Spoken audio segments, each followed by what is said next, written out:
Yeah, yeah. I like to use the word benchmark. So, Lieutenant Colonel Kelley, the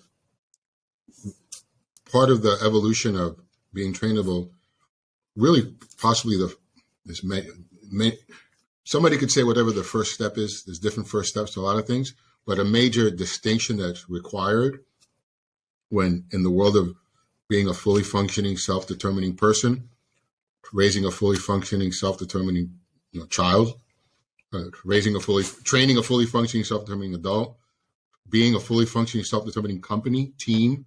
It could be said in the military, you have teams that are fully functioning and they're self-determining towards that mission, and you could take, thousands of people and everybody's on the same path, right? That is a skill set. That is priceless. It's if you could take that skill set of 1,000 people on that same mission towards that same goal and put them in a business environment, fill in whatever the business is, that's going to be a successful company because everybody's on the same path, right? But to get there, what we assert is first, like step one is you have to be fully functioning. And somebody says, what is fully functioning? There you go. Yeah. So how I like to share with certain people, because I like to give them space, is that I could pretty much, I like to believe that I could determine if someone's fully functioning or not in a particular area straight up in a minute. In a minute? How can you do it in a minute? Maybe even 30 seconds if I want to be, confident about it. Well, how do you do it in 30 seconds? Well, if I just ask you, hey, what do you think about Trump? Hey, what do you think about Hillary? Hey, what do you think about Obama? Hey, what do you think about sex? Hey, what do you think about money? Hey, what do you think about religion? Hey, what do you think about the Yankees? Hey, what do you think about the Dodgers? And people just, right? And it translates. Hey, let's talk about your sales results. Hey, let's talk about your workout today. Hey, let's talk about your diet. Hey, let's talk about our relationship. Hey, let's talk about fill in the blank. A person who's functional can actually have those conversations. And the way we structure it is to be fully functional, the ability to have a conversation with anyone, anywhere, anytime, anyhow, about anything, and actually stay in the conversation without throwing a tantrum, getting upset, getting angry, doing the silent treatment, gossiping, ignoring, pretending that you're listening and you're in your head, all the sorts of things that we do to stay and get ourselves out of the conversation versus stay in the conversation. So, and by the way, my children are my number one evidence, aside from, again, 30 years of training and development, that having that foundation works. Because I could have conversations with my daughters now at 15, going on 16, and 17, going on 18, that people can't even have in boardrooms, like literally conversations about anything. And they stay in the conversation and they up their game in the conversation. And what's really beautiful for me is they hold me to account. Like they'll come up to me and say, hey, Dad, it's just a conversation. I want to talk about, my boyfriend. I want to talk about sex. I want to talk about, smoking weed or whatever things kids get influenced on in that world. So the ability to have any conversation is the foundation for, I assert, anything. And it's free.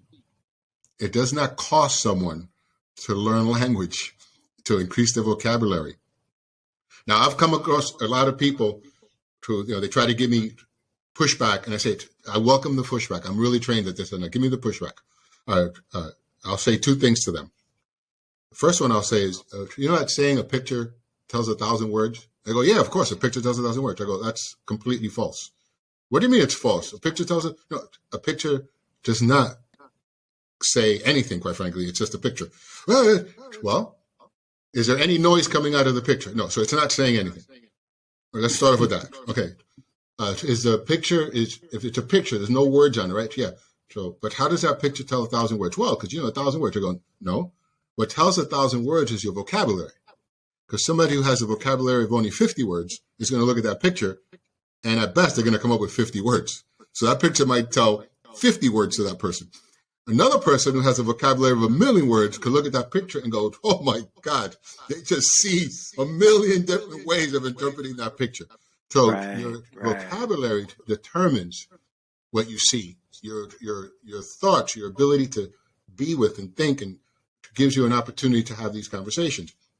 And then there's and most people, I've yet to find someone who could actually say that's not true. I mean, if they say that's not true, I go, listen, I'm not trying to say it's true or not. I just could see where your limits are.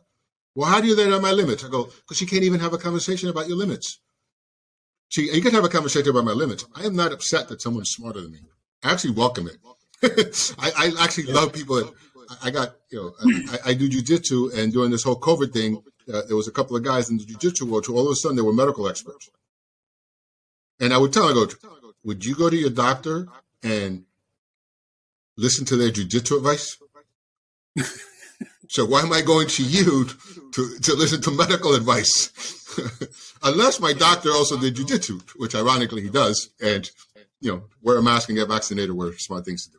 But that's that opinion. So the other part I say is, quite possibly, if not, I'm going to say godly. Well, I could say godly because, in the beginning there was the word, right? Language is the greatest creation humans have ever come up with. By far, still is and will always be. What do you mean language? Well, the ability to actually speak. With what's available today, I could build a whole system from, and once I tell you what the object is, you go, an entire global economy around driving a car. That just wasn't here. Somebody came up with the idea of car, if they even called it car first. And then they started creating, and then Henry Ford is said to be the person, first one. They called it a buggy first. So a buggy, right? And then next thing you know, there's roads for this thing. Next thing you know, there's garages for this thing. Next thing you know, there's an oil industry for this thing. Next thing you know, there's car washes for this thing, air fresheners for these things, seatbelt. It goes on and on and on. But that was created in speaking first. That was put into action.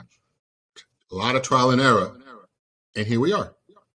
So there's absolutely nothing. And again, I'll go toe to toe with it. Nothing that someone can tell me existed without language bringing it into existence.